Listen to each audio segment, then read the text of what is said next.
এজন্য দেখেছেন না, গত সপ্তাহে আমার যেটুকু মনে পড়ে, গত সপ্তাহে খতিব সাহেব মসজিদে বক্তব্য দিয়েছেন সুদের বিরুদ্ধে।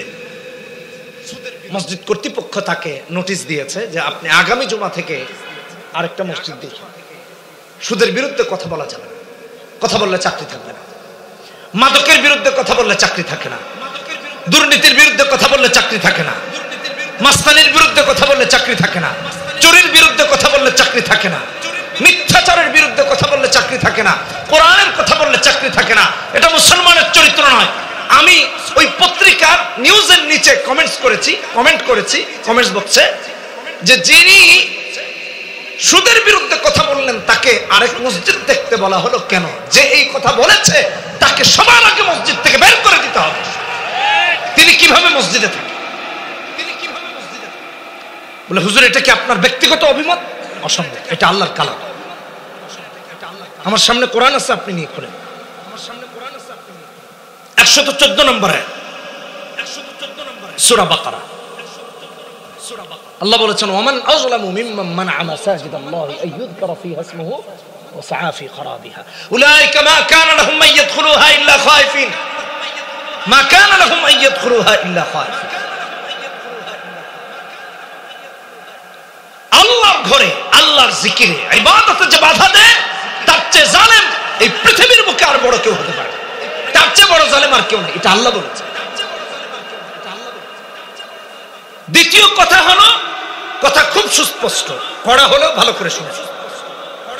কেউ যদি ইসলামের কথায় বাধা দেয়, কোরআনের কথায় বাধা দেয়, আল্লাহর বিধান স্পষ্ট করে বলতে বাধা দেয়, হক কথা বলতে বাধা দেয়, তাকে মসজিদ থেকে শুধু বের করে দেওয়া হবে এমন না, পরবর্তী সময়ে সে যতক্ষণ না আল্লাহর কাছে ভীত সন্ত্রস্ত হয়ে তাওবা না করবে ততক্ষণ পর্যন্ত তার মসজিদে ঢোকা জায়েজ নাই, হারাম, সে মসজিদে ঢুকতে পারবে না। তাওবা করে তারপর ভীত সন্ত্রস্ত হয়ে মসজিদে ঢোকা। মা কানা লাহুম আন ইয়াদখুলুহা ইল্লা খায়ফিন। কিভাবে আমরা মসজিদে কি নিজের ব্যক্তিত্ব জাহির করার জন্য হক কথা বন্ধ করে দিচ্ছি। আমি যুবকদের কাছে অনুরোধ করছি, আপনাদের কাছে অনুরোধ করছি, আপনারা প্রতিটা মসজিদে নোটিশ লাগিয়ে দিবেন, খতিব সাহেব আপনি যতদিন হক কথা বলবেন আপনি আছেন, আপনি যদি হক কথা না বলেন এই দরবারে চামচামি হুজুরের পিছনে নামাজ পড়ার কোনো দরকার নাই। কারণ যিনি আল্লাহর গোলাম হতে পারেননি তার পিছনে আপনি নামাজটাই কি পড়বেন? নামাজ কিভাবে বিশুদ্ধ হবে? আগে তো রবের গোলাম হতে হবে। একটু ভালো করে কথাগুলো বুঝেন, কথাগুলো গভীরের। এই মুনাফিকের কারণে আজকে সারা পৃথিবীতে মুসলমানের নামাজ হয়।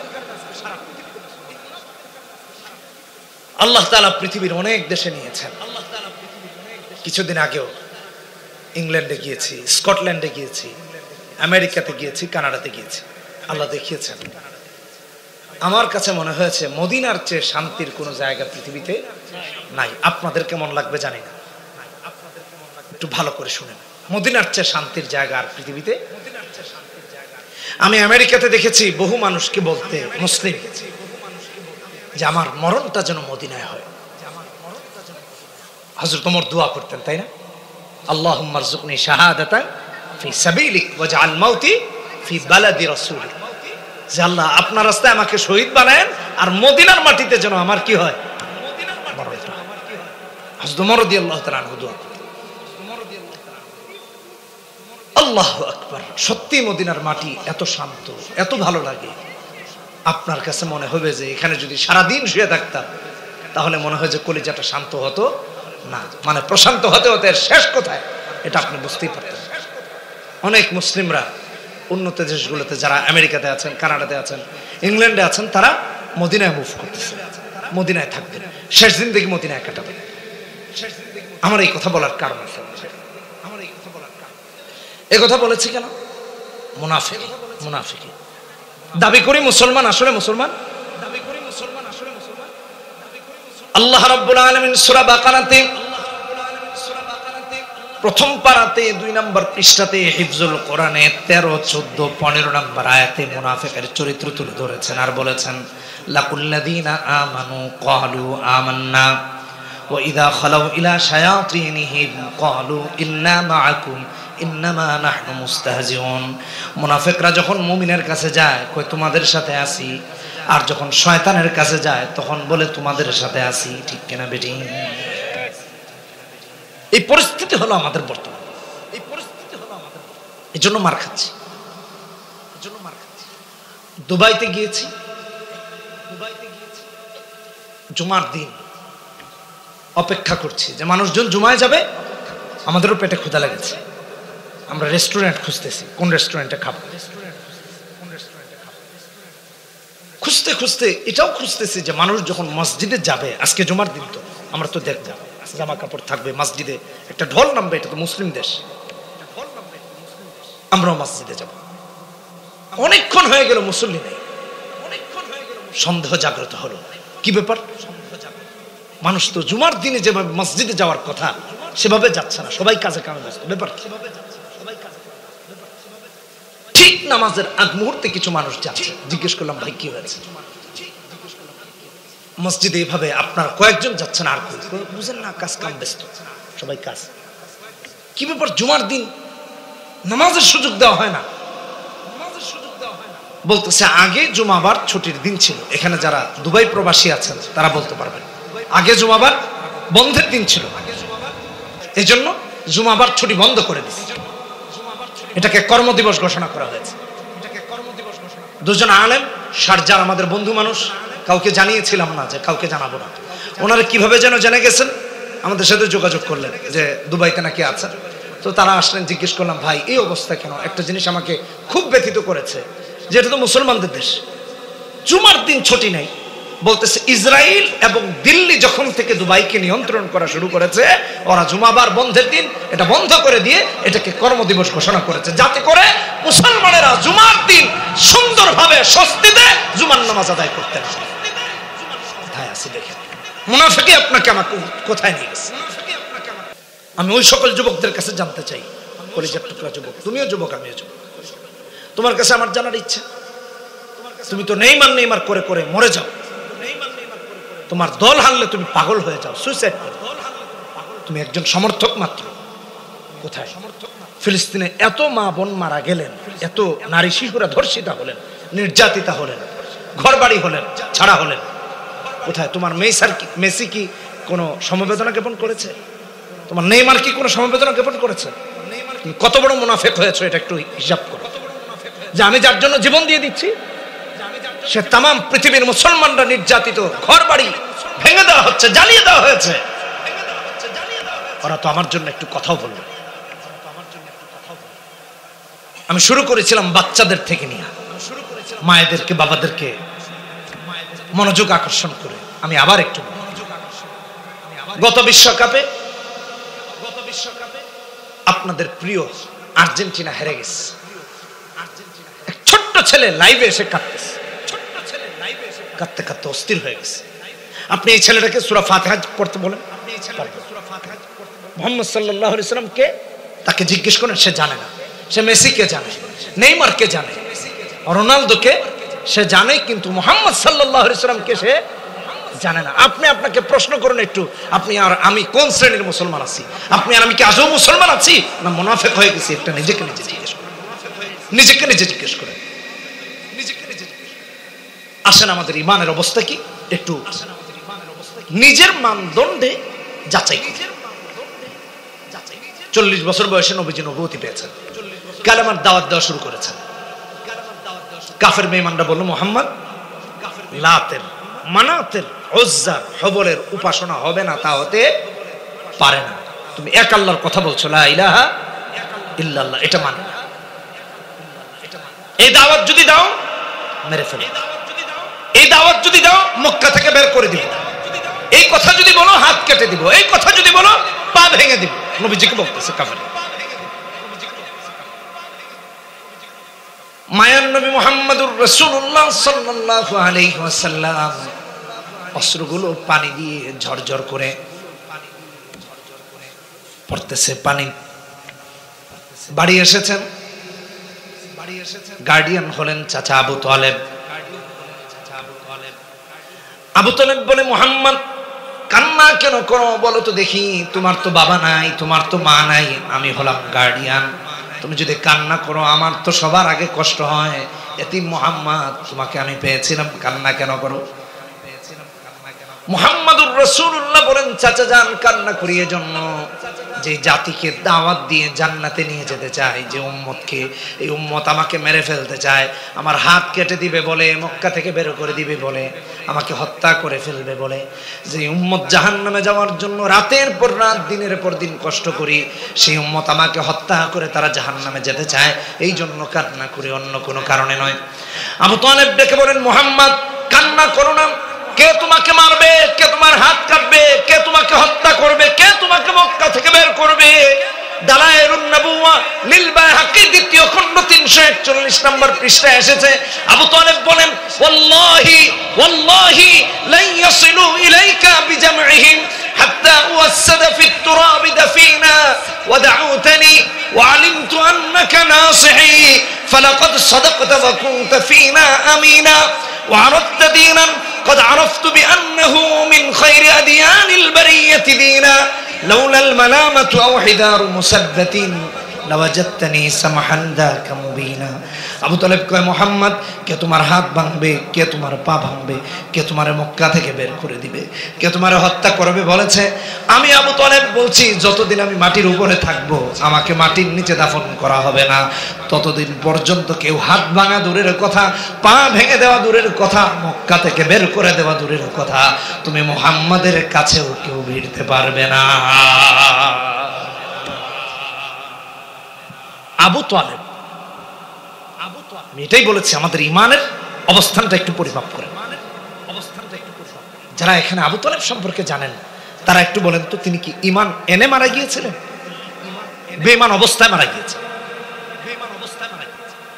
একজন বেঈমানের রাসূলের প্রতি ভালোবাসা কেমন, এটা একটু পরিমাপ করেন। আর আপনার আমার কেমন? মসজিদে কোরআন হাদিসের কথা বলবে, হুজুরকে গিয়ে বলে, হুজুর দেশের অবস্থা ভালো না, দেশের অবস্থা ভালো না, এটা মসজিদে কেন? দেশের অবস্থা ভালো না, তাতে কোরআনের কি আসে যায়? তাতে আল্লাহর কি সমস্যা? যদি বলেন আল্লাহর সমস্যা নাই, তাহলে আল্লাহর কথা বলতেও সমস্যা নেই, এতে দেশের অবস্থার কি অবস্থা? দীর্ঘদিন এ ভুক্তভোগী, হুজুর আপনি মুসলমান, আমিও মুসলমান, আগেই কয় হ্যাঁ মুসলমান, ভালো করে শুনে বুঝেনি তো এই কথা বলা যাবে না, দেশের অবস্থা ভালো, আগে কয় সে নাকি মুসলমান। ইসলামের কথা বলতে যে বাধা দেশে মুসলমান কে বললো? এটা তো সে বলতেছে, ফতোয়া তো বলে সে মুসলমান। কথা বলেন না কেন? কথা বলেন না কেন? কোরআনের একটা আয়াতকে যদি কেউ অস্বীকার করে, একটা সূরাকে যদি কেউ অস্বীকার করে, একটা বিধানকে যদি কেউ অস্বীকার করে, আমি না তাম পৃথিবীর মুফতিদের ফতোয়া সে কাফের, সে নাস্তিক, সে মুরতাদ, সে তো মুসলমান হওয়ার প্রশ্নই আসে না। তাকে কে বলেছে মসজিদে আসতে? সে তো মসজিদের বাইরে থাকে, সে মসজিদে এসেছে কেন? মা কানা লাহুম আইয়াদখুলুহা ইল্লা খায়ফিন, এই ফতোয়া আল্লাহ সুস্পষ্ট করে দিয়েছেন কোরআনে আয়াত 114 নম্বর আয়াতে সূরা বাকারায় 17 নম্বর পৃষ্ঠায় প্রথম পারায় অবস্থান সুস্পষ্ট করুন। আবু তালেবের কথা বলতেছিলাম, ঈমান আনেন নাই, বেঈমান অবস্থায় মারা গেছে। নবীজিকে ভালোবেসেছেন নিজের জীবনের চেয়ে বেশি, জীবনের চেয়ে বেশি। আমি একটু উদাহরণ দিই। মুমূর্ষ অবস্থায় আবু তালেব মৃত্যুর পথযাত্রী, বিছানায় পড়ে গেছেন, সাকারাত হচ্ছে, নবীজি কাঁদতেছেন। যেই চাচা আমাকে তার জীবদ্দশার সমস্তটুকু দিয়ে সেভ করেছেন, দিন প্রচারে সাহায্য করেছেন, আশ্রয় দিয়েছেন, অভিভাবক হয়েছেন, তিনি আজকে বেঈমান হয়ে মারা যাবেন, এটা হতে পারে না। নবীজি কাঁদতেছেন, আর লিডাররা নবীজির কাছে তারা যেতে দেয় না, আর নবীকেও তার কাছে যেতে কেন দেয় না? যে মৃত্যুর সময় যদি আবু তালেব বেঈমান হয়ে মারা যায়, তাদের ভাষায় মানে ইসলাম গ্রহণ করে মারা যায়, তাহলে এর চেয়ে অপমান আমাদের আর কোনো কিছু হতে পারে না। এই জন্য মুহাম্মদ সাল্লাল্লাহু আলাইহি ওয়াসাল্লামকে তার কাছে আসতে দেন। নবীজি কান্না করতেছেন, অযোধ্যার এক কাঁদতেছেন। এক পর্যায়ে ওদের দয়া হলো যে আচ্ছা ঠিক আছে, মুহাম্মদকে একটু যেতে দাও। আমি যে কথা বলছি এটা আমার ব্যক্তিগত না, মুসলিম শরীফের হাদিস। 141 নম্বর হাদিস কিতাবুল ঈমান। নবীজি কাঁদতে কাঁদতে চাচার কাছে গিয়ে হাজির হয়েছে। এই হাদিসের মধ্যে এসেছে, নবীজি গিয়ে বলেন, চাচা যান, ইয়া আম্মি কুল লা ইলাহা ইল্লাল্লাহ কালিমাতান আশহাদু লাকা বিহা ইনদাল্লাহ। চাচা আমার, আপনি শুধু লা ইলাহা ইল্লাল্লাহটা পড়ে নেন, কিয়ামতের ময়দানে আপনার পক্ষে আমি মুহাম্মাদুর রাসূলুল্লাহ সাক্ষী হয়ে যাব। ডান থেকে বাম থেকে সামনে থেকে পেছন থেকে কাফের মুশরিকরা বলে, খবরদার আবু তালেব, মুহাম্মাদের কথা শুনো না, কালেমা পড়া যাবে না, ধর্মের মধ্যে কলঙ্ক লেপন করা যাবে না, ইসলাম গ্রহণ করা যাবে না, বাপ দাদাদের ধর্মকে কলঙ্কিত করা যাবে না, খবরদার ইসলাম গ্রহণ করা যাবে না। আবু তালেব ইসলাম গ্রহণ করেন নাই, বেঈমান অবস্থায় মারা গিয়েছেন। নবীজি খুব কষ্ট পেয়েছেন, কান্না করতে করতে ঘর থেকে বের হচ্ছেন। আমার ভাইরা, আল্লাহ রাব্বুল আলামিন তার হাবিবের কান্না দেখে ওহী নাজিল করে দিয়েছেন। সূরা কাসাস 56 নম্বর আয়াত আল্লাহ বলেন, ইন্নাকা লা তাহদি মান আহবাবতা ওয়ালাকিন্নাল্লাহা ইয়াহদি মান ইয়াশা ওয়া হুয়া আ'লামু বিল মুহতাদিন। নবী হে, আপনি যাকে মহব্বত করবেন তাকে হেদায়েত দিতে পারবেন না, আপনি যাকে ভালোবাসবেন তার হেদায়েত দিতে পারবেন না, বরং হেদায়েতের ফয়সালা তো হয় রবের পক্ষ থেকে। ঠিক কিনা বেঠিক? হেদায়েত দেওয়ার মালিক কে? আরো জোরে কে? আল্লাহ ছাড়া কেউ হেদায়েত দিতে পারেন না, আর আল্লাহ যারা হেদায়েত দেন কেউ ঠেকায়াও রাখতে পারে না। মুহাম্মদ সাল্লাল্লাহু আলাইহি ওয়াসাল্লামকে সান্ত্বনা দিয়েছে।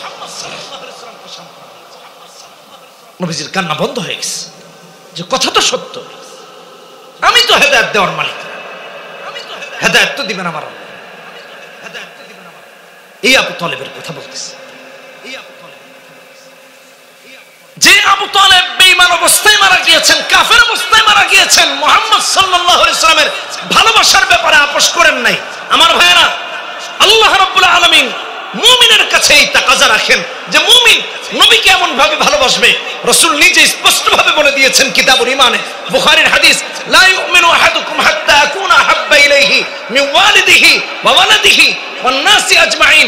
ততক্ষণ পর্যন্ত পরিপূর্ণ মুমিন হওয়া যায় না যতক্ষণ না মায়ের চেয়ে বেশি, বাবার চেয়ে বেশি, তামাম পৃথিবীর সবার চেয়ে বেশি নবীকে ভালো না বাসা যায়, সবার চেয়ে বেশি ভালোবাসলেই কেবল পরিপূর্ণ মুমিন হওয়া যায়। এই জন্য সাহাবায়ে কেরাম নিজের জীবন দিয়েছেন, লড়াই করেছেন বাতিলদের বিরুদ্ধে, কাফেরদের বিরুদ্ধে, ইসলামের ব্যাপারে আপোষ করেন নাই, রাসূলের ইজ্জতের ব্যাপারে আপোষ করেন নাই।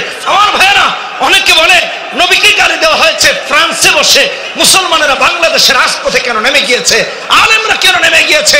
কারণ আমার বাবাকে যদি কেউ গালি দিত আমি তার প্রতিবাদ করতাম, আমার মাকে যদি কেউ গালি দিত আমি তার প্রতিবাদ করতাম, আমার বংশ পরম্পরায় আমার পূর্বপুরুষকে কেউ গালি দিলে আমি তাদের প্রতিবাদ করতাম, আর আমি তাদের সবার চেয়ে বেশি আমার নবীকে ভালোবাসি, আর আমার নবীকে গালি দেওয়া হবে, কোন মুসলমান চুপ থাকবে সে তো মুসলমান হতে পারে না, মুসলমান হতে পারে না।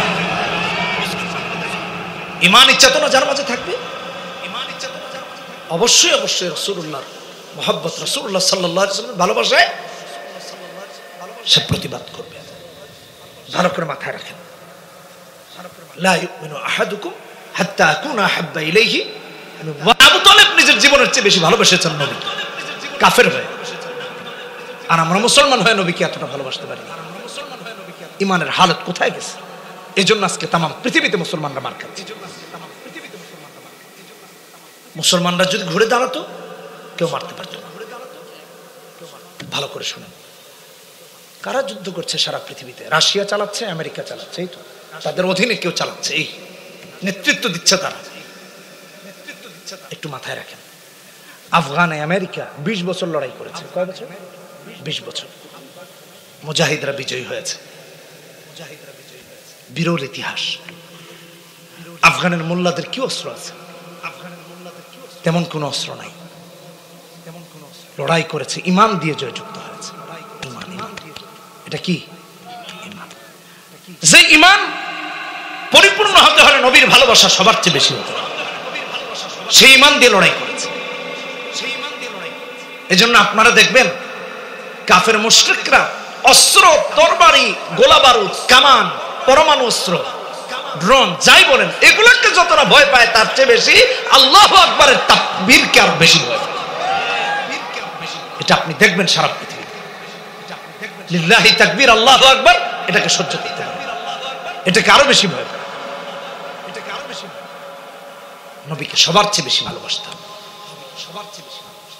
আপনার আমার ভালোবাসা কোথায়, আর রাসূলুল্লাহর ভালোবাসার প্রাপ্তিটা কোথায় একটু চিন্তা করুন।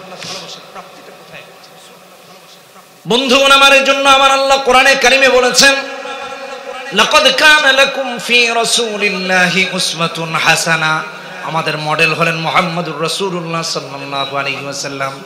যুবক বন্ধুরা, তুমি রাসূলকে অনুসরণ না করে অনুসরণ করছো ফুটবলারদেরকে, ক্রিকেটারদেরকে, গায়ককে, নায়ককে, শিল্পীকে। আল্লাহর কাছে কি জবাব দিবা? একটু চিন্তা করে দেখো তো দেখি। ফুটবল খেলা আসলে বাড়ির ছাদে পতাকা লাগায় আর্জেন্টিনার, পতাকা লাগায় ব্রাজিলের, পতাকা লাগায় পর্তুগালের, পতাকা লাগায় অমুক দেশের তমুক দেশের, জার্সি লাগায় ওদের। কথা কোন ঠিক কেনা বেঠিক? মাথায় পট্টি তাদের, সব কিছু তাদের। কে যেন বলতেছে, হুজুর চুলটা দেখেন না, চুল কাটছে কেমন, চোরের মতো চুল কাটে। সে মনে করতেছে তারে হিরো লাগতেছে, আসলে তারে মসজিদের জুতা চোর মনে হয়। ঠিক কিনা বেঠিক? 14 সালের একটা ছোট্ট স্টোরি বলি আপনাদের। রাস্তা দিয়ে যাচ্ছি আমি আর আমার আরেক বন্ধু, মানুষ ব্যবসা করে। তো এক ছেলে চুল কেটেছে, আমার যেটুকু মনে পড়ে হয়তোবা এই যে এরকম করে কাটা, এদিকে নাই, মাঝখানে আছে, অথবা এইদিকে আছে আর কোথাও নাই, এক্সাক্ট মনে নাই। তো আমি দেখে মনে হলো যে মসজিদে যদি জুতা চোর ধরে তাইলে না এমনি এক সাইড দিয়ে রেখে কেটে দেবে, যা এবার যা। মানুষ দেখলে মনে হবে জুতা চুরি করেছে। তো আমি দেখে বলতেছি, ভাই জামা কাপড় দেখে তো ভালো মানুষের মনে হয়, কিন্তু মাথার এই হালত, চুরি টুরি করছে নাকি? আমার হাতে টিপ দিয়ে কয়ে আসতে, মায়ের খাইতে পারে, এটা বিশ্বকাপের ফ্যাশন, ভালো করে বুঝেন। এবার আমেরিকাতে এক মসজিদে জুমা পড়তে গেছি। তো এক ছেলে চুল কেটেছে, জাম্বুরা আমরা যে ছিলি, একটা রাষ্ট্রের একই হাল। আল্লাহ আমাদেরকে হেদায়েত দান।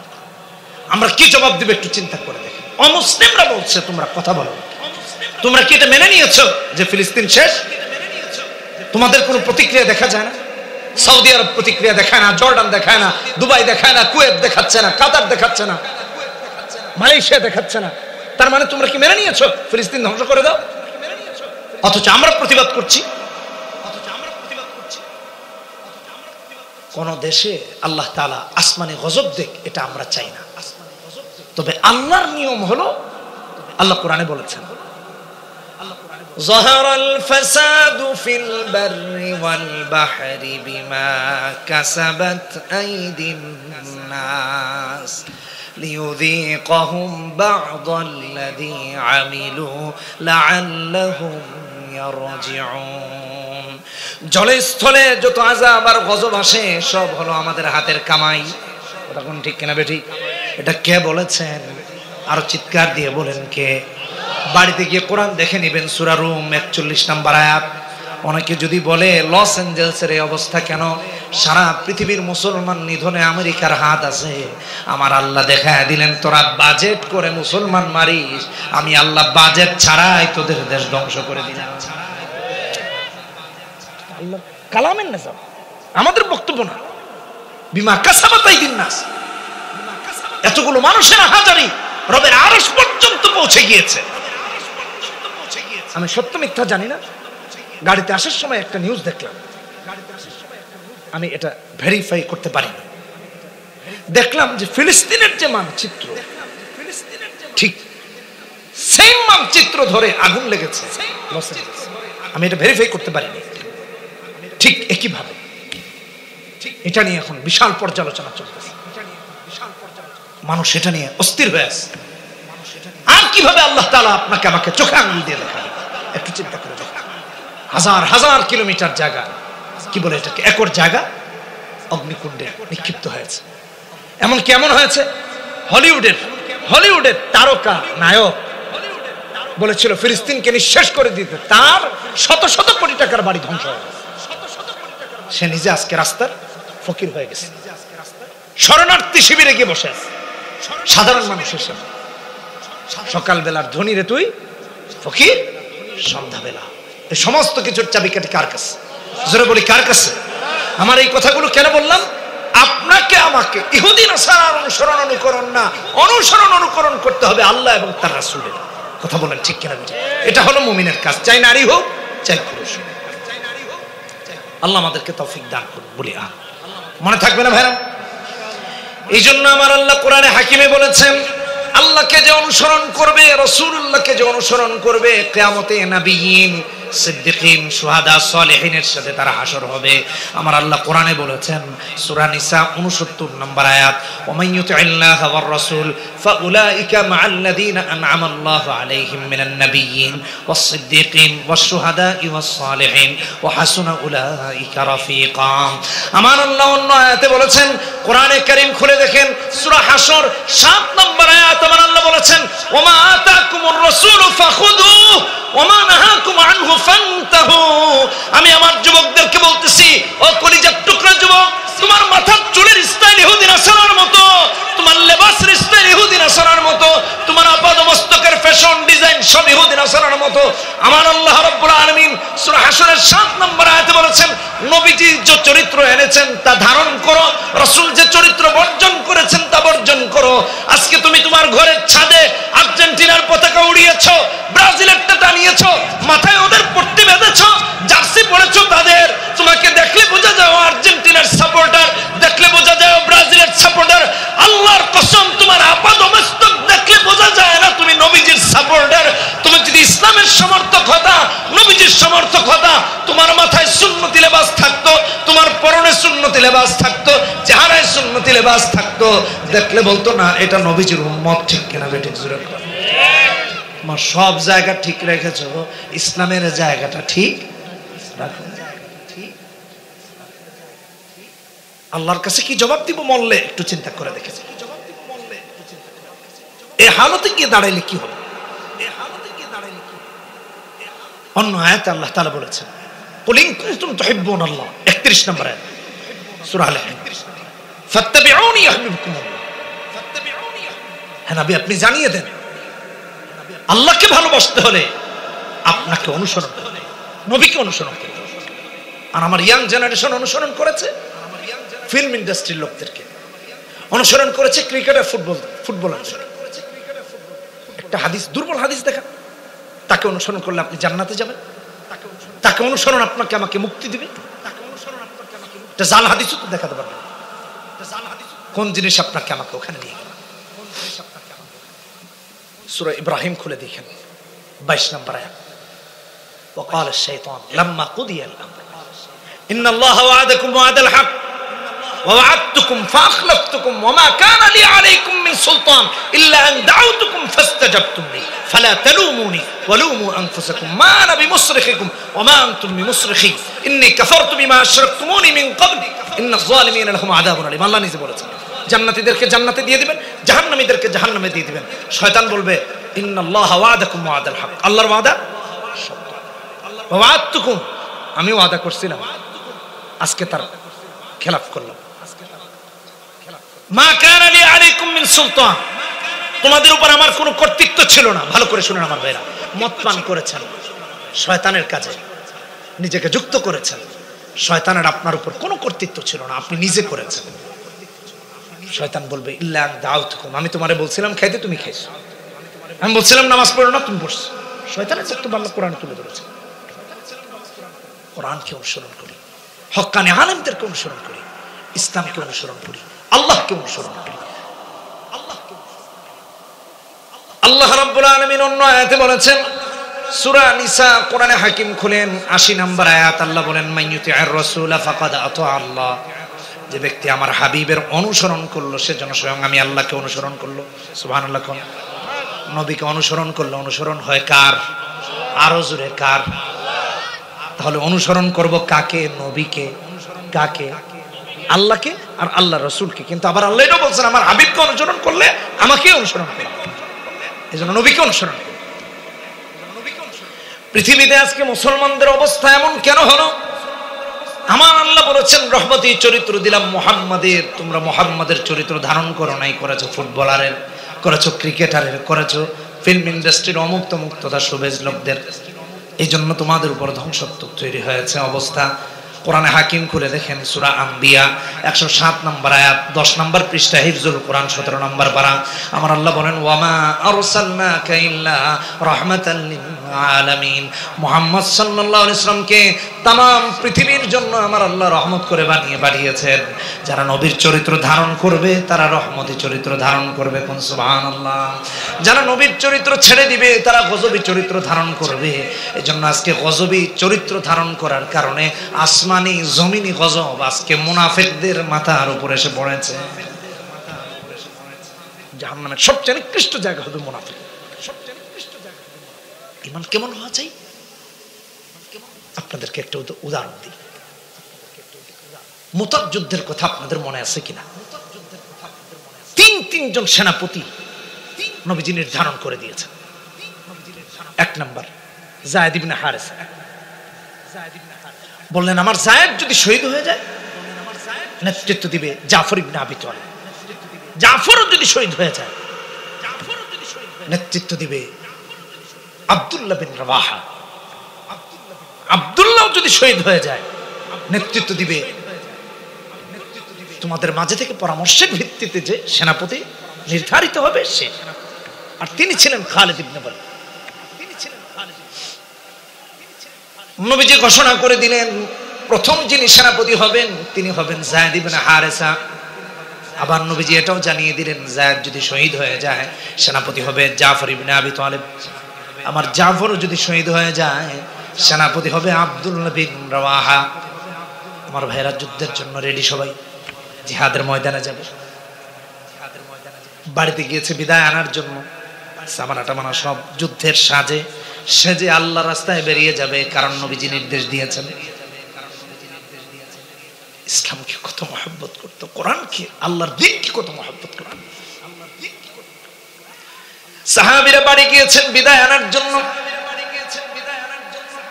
যার যার গার্ডিয়ানদের থেকে বিদায় আনেন। সাহাবী স্ত্রীকে ডেকে বলেন, স্ত্রী আমার বিদায় দাও, রাহমাতুল লিল আলামিন নবী আমার নামটা সেনাপতিদের কাতারে উল্লেখ করেছেন, জিহাদের ময়দানে যাব, যুদ্ধে যাব। নবীজি নির্দেশ দিয়েছেন থাকার উপায় নেই, বিদায় দাও।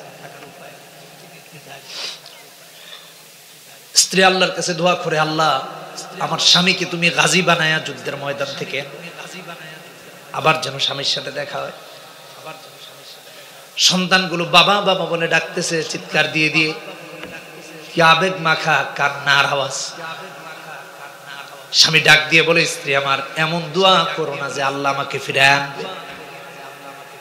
কারণ হলো এই যুদ্ধের মধ্যে নবীজি তিনজন সেনাপতির নাম উল্লেখ করে দিয়েছেন, আর বলে দিয়েছেন যায়েদ যদি শহীদ হয়ে যায় জাফর যেন সেনাপতি হয়, জাফর যদি শহীদ হয়ে যায় আব্দুল্লাহ বিন রাওয়াহা যেন সেনাপতি হয়ে যায়, আব্দুল্লাহ যদি শহীদ হয়ে যায় সেনাপতি হবে তোমাদের পরামর্শক্রমে।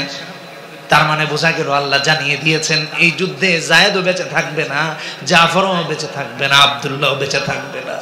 স্ত্রী আমার এমন দোয়া তুমি করো না, বরং দোয়া করো বিদায় দাও, দেখা হবে আল্লাহর জান্নাতে।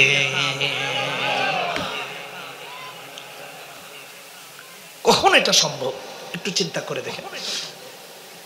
আমার আল্লাহ সূরা নিসাতে উল্লেখ করেছেন, আল্লাযীনা ইয়াশরুনাল হায়াতাদ দুনিয়া বিল আখিরাহ, দুনিয়ার জিন্দেগিকে আখিরাতের বিনিময়ে বিক্রি করে দিয়েছেন।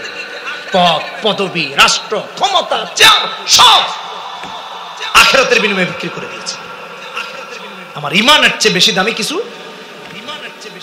এর জন্য আল্লাহর রাস্তায় লড়াই করেছেন যুদ্ধের ময়দানে গিয়ে, নিশ্চিত মৃত্যু জেনে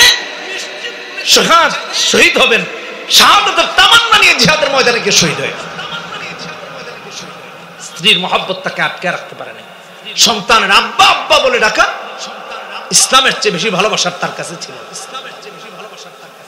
আমাদের কাছে তো 500-1000 ঈমান বিক্রি হয়, আমাদের হাল 500-1000 টাকা, 5000 হলে তো কথাই, ঈমান বিক্রি করে দিচ্ছি। আল্লাহ রাব্বুল আলামিন 73 নম্বর আয়াতে সূরা নিসাতে বলেছেন, ওয়া মান ইউকাতিল ফি সাবিলিল্লাহ ফায়ুকতাল আও ইয়াগলিব ফাসাউফা নুতিহি আজরান আযীমা। মুমিনের হারাবার কোনো কিছু নাই। আল্লাহ আমাদের কেমন ঈমান দান করুন, জোরে বলি আমিন, আরো জোরে বলি আমিন। মনে থাকবে তো ইনশাআল্লাহ? কোরআনের জন্য নিবেদিত হব তো, ইসলামের জন্য নিবেদিত হব তো, এই জন্য ভাইরা আমার আজকের মাহফিলটা দিনকে গ্রহণ করা। আমি আমার প্রথম কথায় যাচ্ছি। আমি বলেছিলাম যে আজকের মাহফিল কেন, এটা হেদায়েত প্রাপ্তির একটা আয়োজন মাত্র। আল্লাহ দুইভাবে হেদায়েত দেন বান্দাকে, ভালো করে শুনুন। এটা আমার ব্যক্তিগত কথা না, কোরআনে কারীম খুলে দেখেন। সূরা শূরা একটা সূরা আছে, 25 নম্বর পারার 2 নম্বর পৃষ্ঠা থেকে হিফজুল কোরআনে শুরু হয়েছে। হামিম আইন সিন কাফ, 13 নম্বর আয়াত আল্লাহ বলতেছেন, বড় আয়াত। শারআ লাকুম মিনাদ দীনি মা ওয়াসসা বিহি নূহ ওয়াল্লাযী আওহাইনা ইলাইক। এখানে যারা হাফেজ আছেন তারা বুঝতেছেন। শেষে বলেছেন আল্লাহু ইয়াজতাবি ইলাইহি মান ইয়াশা ওয়া ইয়াহদি ইলাইহি মান ইউনিব। আল্লাহ দুইভাবে হেদায়েত দেন। একভাবে বান্দা আল্লাহর মহব্বতে কোন দ্বীনি কাজে যখন গিয়া জড়ায়, আল্লাহ তার একাগ্রতা দেখে আল্লাহ হেদায়েত দেন। এই বান্দা যা তুই আসছিস আমি তোরা মাফ করে দিই, কবুল করে নিলাম। এটার আয়োজন হলো আজকে। আর আরেকটা হলো আল্লাহ তাআলা হেদায়েত দেন আল্লাহর কুদরতি জায়গা থেকে, যে আমি অমুককে নির্ধারণ করলাম, হুট করে দেখবেন মদ পান করতো, হঠাৎ দেখেন একদিন জীবন চেঞ্জ। এই ফয়সালা হয়েছে আকাশে। প্রথমটা বললাম ইয়াজতাবি ইলাইহি মাইয়াশা, রবের দিকে, রবের দ্বীনের দিকে, রবের আহ্বানের দিকে গিয়ে নিজে ঝুঁকে আগ্রহ ভরে গিয়ে আগায়া যায়, বাকিটা আল্লাহ কমপ্লিট করে। বান্দা তুই আসছিস আমি তোর হেদায়েত দিয়ে দেব, যেটার আয়োজন আছে। আর আরেকটা হলো ফয়সালা কোথায় হয়? আসমানে আল্লাহ হেদায়েত দিয়ে দেন। আল্লাহু ইয়াজতাবি ইলাইহি মাইয়াশা ওয়া ইয়াহদি ইলাইহি মান ইউনিব। সাইয়্যিদুনা আবু বকর রাদিয়াল্লাহু তাআলা আনহু, দেখেন আল্লাহ হেদায়েত দিলেন কেমনে। নবীজির বয়স যখন 40, উনার তখন 38, 2 বছরের ছোট নবীজির থেকে। নবীজির বয়স যখন 18, আবু বকর সিদ্দিকের বয়স হলো 16। খুব সুন্দর করে লিখেছেন দারদে মুহাব্বতে হাকিম আখতার রহমাতুল্লাহ আলাইহি, খুব সুন্দর করে লিখেছেন, বিশ্লেষণ করেছেন। আরো অন্যান্য কিতাবে আসছে। আজকে আর আমি এদিকে যাচ্ছি। নবীজির যখন বয়স 18, আবু বকরের 16। শামে গেছেন বাণিজ্যিক কাজে। বাণিজ্যিক কাজে গিয়ে একটা তিনি স্বপ্ন দেখেছেন। স্বপ্নের ব্যাখ্যা জানার জন্য একজন ধর্মীয় গুরুর কাছে গিয়েছেন। ধর্মীয় গুরু তাকে স্বপ্নের ব্যাখ্যা করে বললেন, ইউবাসু নাবিয়্যুম মিন কওমিক তাকুনু ওয়াজিরুহু ফি হায়াতিহি ওয়া তাকুনু খলিফাতুহু বাদা ওয়াফাতিহি। আবু বকর, তোমার স্বপ্নের ব্যাখ্যা হলো তোমার জীবদ্দশায় একজন নবী প্রেরিত হবেন, নবীর জামানায় তুমি হবা তার খলিফা, দুঃখিত মন্ত্রী, আর নবীর ইন্তেকালের পরে তুমি হবা তার খলিফা। সুবহানাল্লাহ, খলিফাতুল মুসলিমিন। আবু বকর বলেন ফাআসারহা আবু বকর মিনাল কায়নাতি কুল্লিহা। আবু বকর এই স্বপ্নের কথা কাউকে বলেন নাই, বাবাকে বলেন নাই, মাকে বলেন নাই, বন্ধুকে বলেন নাই, প্রতিবেশী পড়োশী কাউকে বলেন নাই, এমনকি শ্বশুর শাশুড়ি স্ত্রীকেও বলেন নাই। এভাবে চলে আসছেন। বয়স যখন 38, নবীজির বয়স 40, নবীজি নবুয়ত পেয়েছেন। আবু বকরকে ইসলামের দাওয়াত দিলেন আর বললেন, আবু বকর পড়ো লা ইলাহা ইল্লাল্লাহু মুহাম্মাদুর রাসূলুল্লাহ। আবু বকর শুধু জিজ্ঞেস করলেন, মাদ-দালিলু আলা মা তাদঈয়া মুহাম্মদ। লাত, মানাত, উজ্জা, হুবল এত প্রতিমা থাকার পর তুমি এক আল্লাহর কথা বললা, মুহাম্মদ দলিলটা কি একটু দাও, কি দলিল তুমি এই কথা বললা? মুহাম্মদ বললেন, আর রুয়াল্লাতি রাআইতা বিশাম, শামে 18 বছর আমার বয়স, তোমার যখন 16, যেই স্বপ্ন দেখেছিলা ওই স্বপ্নটাই হলো আমি মুহাম্মদ হওয়ার জন্য দলিল। সঙ্গে সঙ্গে কালেমা পড়ে মুসলমান হয়ে গেছে।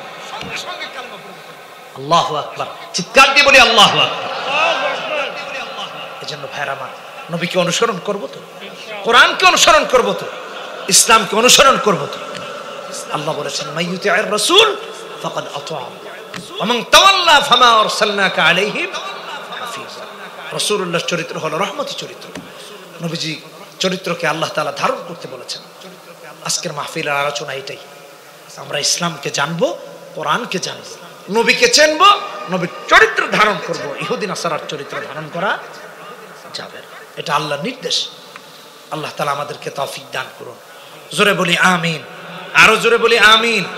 মনে থাকবে তো ইনশাআল্লাহ? সবাই বসুন, উঠাউঠি করেন না, হাত তুলে ওয়াদা করি, সবাই হাত তুলে বলি, হে আল্লাহ।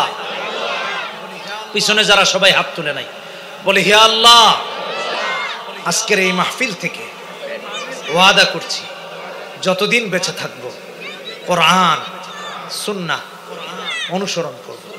হে আল্লাহ, আমাদেরকে তৌফিক দান করুন। জোরে বলি আমিন, আরো জোরে বলি আমিন। হাত নামাই। আমার ভাইরা, এই যে কোরআন হাদিসের কথাগুলো শুনলাম, রাসূল সাল্লাল্লাহু আলাইহি ওয়াসাল্লামের সম্পর্কে